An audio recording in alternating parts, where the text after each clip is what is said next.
மேற்கு புறவழி சாலை பணிகளுக்கு அனுமதியின்றி அள்ளிய செம்மண். ட்ரோன் ரேடார் பயன்படுத்தி அளந்து வரும் மாவட்ட நிர்வாகம். விசாரணை வளையத்திற்குள் நெடுஞ்சாலைத்துறை.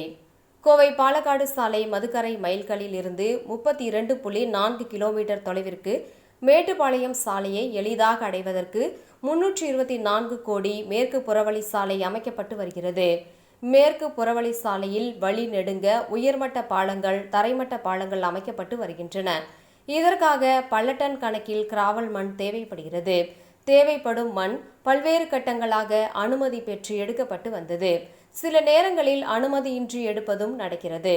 அந்த வகையில் நேற்று முன்தினம் தீத்திப்பாளையம் கிராமத்தில் பொதுமக்கள் முன்னிலையில் பொக்லைன் எந்திரம் கொண்டு லாரிகளில் நெடுஞ்சாலைத்துறையினர் செம்மண் அள்ளி மேற்கு புறவழி சாலை பணிகளுக்கு பயன்படுத்தி வருகின்றனர்.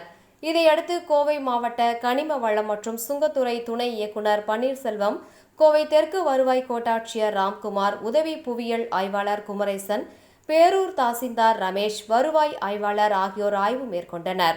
இதில் 50 லோடுகளுக்கு மேலாக செம்மண் எடுத்து மேற்கு புறவழி சாலை பணிகளுக்காக பயன்படுத்தப்பட்டுள்ளது ஆதாரப்பூர்வமாக தெரியவந்துள்ளது.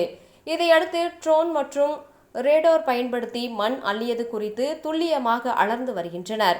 இதற்கு காரணமான நெடுஞ்சாலைத்துறையினரை மாவட்ட நிர்வாகம் விசாரணை வளையத்திற்குள் கொண்டு வந்துள்ளதாக கூறப்படுகிறது.